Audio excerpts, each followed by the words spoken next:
have to meet every minute of the schedule, and that way it's accredited. So I will be here even if you're not. But I used to play movies. In fact, what I would do is I would gather a bunch of philosophical movies and the DVDs and have them lying on a table, and the people that did come would vote on which movie to watch. People might bring food. It'd be basically a party. We watched the movie with the idea that we would discuss it afterwards, but usually movies end up being long enough that we wouldn't have any time to discuss it. So I kind of gave up doing that and just spend the time talking about contemporary things. So, any questions on the schedule? That seemed pretty close. Here's the final schedule, as you can see somewhere in here. Spring 24.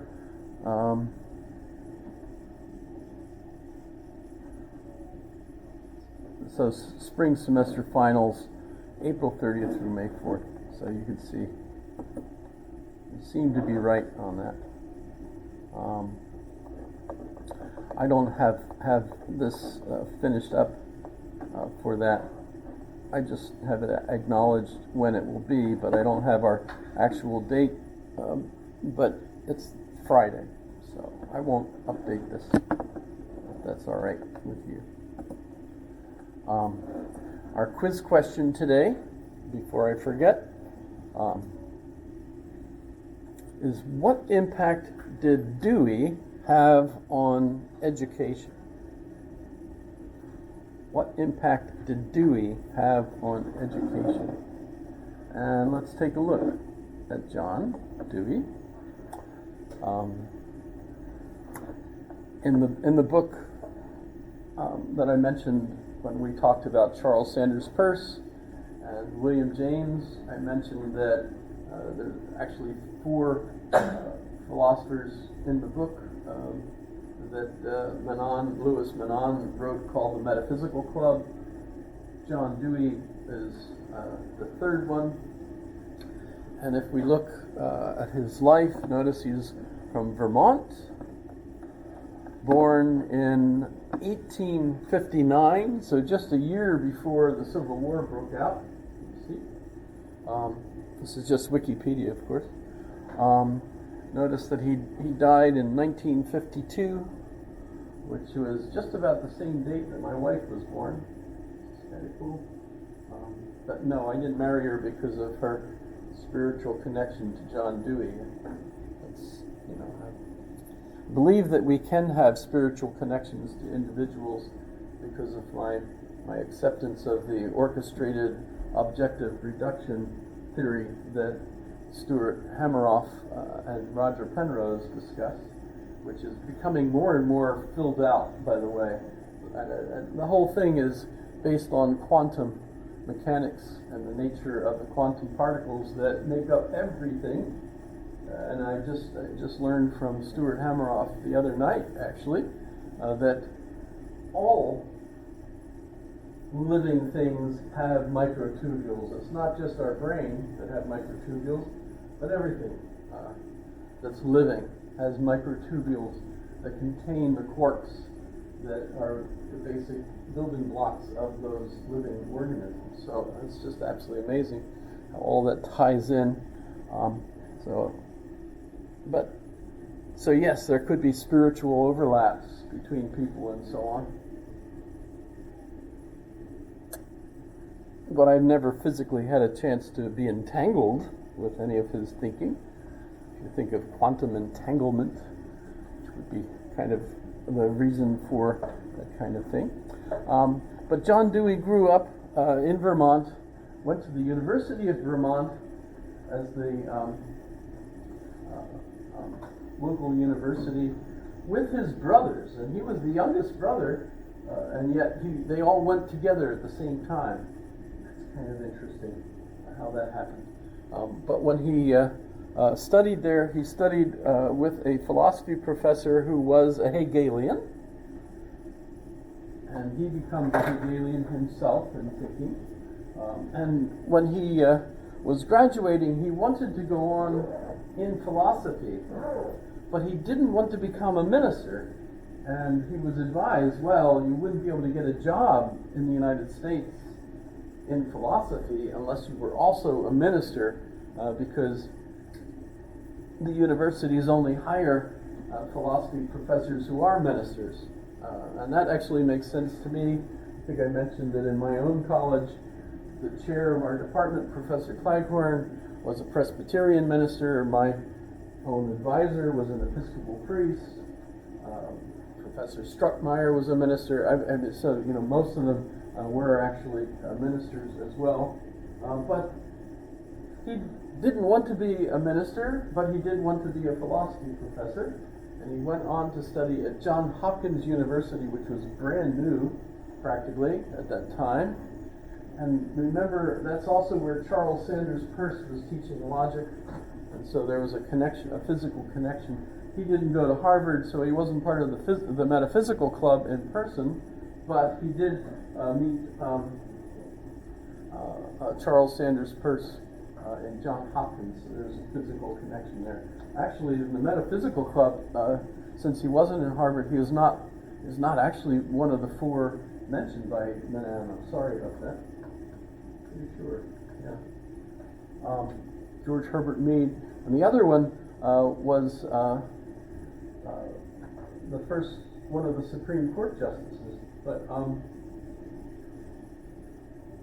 so he graduates from Johns Hopkins with a degree, a PhD in philosophy, and he goes on to get a job immediately teaching at the University of Michigan. And he teaches there for a few years, and then takes a job, I think, at the University of Minnesota. But he's only there for a brief time when the chair of the department at the University of Michigan dies. And so he moves back there and becomes the chair of that department. But eventually he moves to the University of Chicago. And in the University of Chicago is where he meets lots of different people. One of the people that he met is Jane Addams. Most people aren't familiar with her. Oh, yeah.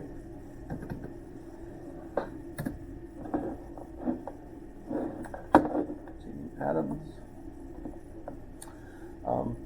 She developed a home in Chicago, notice, Hull House, which was a home full of art that people could come in and look at. And her idea was that looking at art and experiencing art would help homeless people who would not have much of an education, but it might inspire them and they might improve their lives after having seen art. And it seems to have actually been a pretty successful program.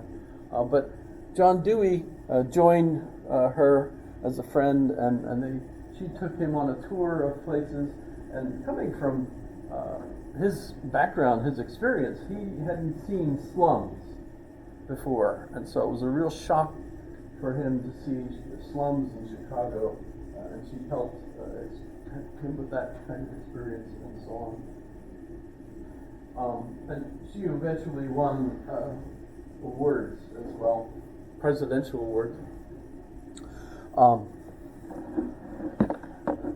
But while he was there, also he invented what was called the laboratory school. And what is the laboratory school? So this was part of the philosophy department at the University of Chicago. And remember, he's a Hegelian. And if you remember how Hegel's philosophy, we don't have to remember Hegel's interpretation of specific history, philosophers, things that, of course, being a person of his own day, he only understood and knew the things that people were familiar with in Germany at the time of his life. But it's the process, this kind of dialectical process that is so absolutely amazing about his philosophy. And that's really what Dewey picked up on, and others, and me included, and I hope you have a sense of how that's really the American way of just looking at things, right? So that we inherited this philosophy as American pragmatism. But if that's the case, if that's how experience can be best explained, as through this constant dialectical process, whether it's my own self-consciousness, being aware of myself as a for itself, that's what I think of myself, this is how I appear to other people, and I'd rather be understood this way so I can adapt myself and try to see if that changes the way people perceive me. I constantly go through this back and forth in my own mind, in my relationship with other people, in my relationship to ideas, in cultural ideas, in conflict with one another when we talk about what happens between two different groups of or societies and their clash. I mean, we can even apply that to things like what's going on in the Ukraine between Russia and the Ukrainians. We can apply that to Gaza. We can apply that to Ethiopia, Sudan, you name it. The understanding of this conflictual or dialectical process is what's significant here, right? It explains change. It explains evolution, right? As part of the process. There's other aspects of it. Don't forget that we're observing it through the lens of our language, through the lens of being a human being with human characteristics and so on. All of that, of course, is part of this philosophical pragmatist position. But if that's the way things are best understood, our education has to change, because up until this point, education was rote learning. There's some great videos there. I was looking for one earlier that is just so cute, so old. The music even is so cute, but I couldn't find it. But the idea is you start off in America with a one-room schoolhouse where everybody all goes together, mixed ages, and what the teacher's doing, with the ruler on the board, is teaching everyone to memorize timetables, dates, memorization, rote learning for everyone. Everyone's just repeating and so on, rote learning. Well, Dewey thought, if human experience is more like this Hegelian model, we ought to change education to reflect that. And so what we need is a laboratory school that explores kind of activities, using activities. So what we do is we'll get the kids together and we'll give them a problem as a group, and we have them work on this problem.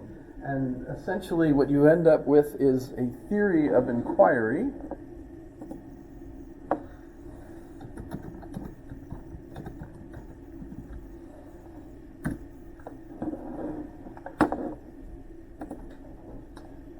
I don't know if that's going to be a good example of it. I was looking for the pattern, but the pattern, let's see if I can find it. So this is the actual text as far as I can see. So it's on the web. You can read his theory of inquiry. But basically what happens is if you take this dialectical process and apply it to problems and problem solving, what's our first step? Identifying what the problem is, right? And trying to understand as much as we can about the problem. And then we come up with a hypothesis of how we can solve this problem. And then simply what we do is we test our hypothesis to see if it works. And if it does, well, we've got a current warranted assertion that explains how this problem can be solved, what causes the problem and how it can be solved. If it doesn't work, we go back to the drawing board, basically. We go back and reevaluate the problem and see if we miss something there.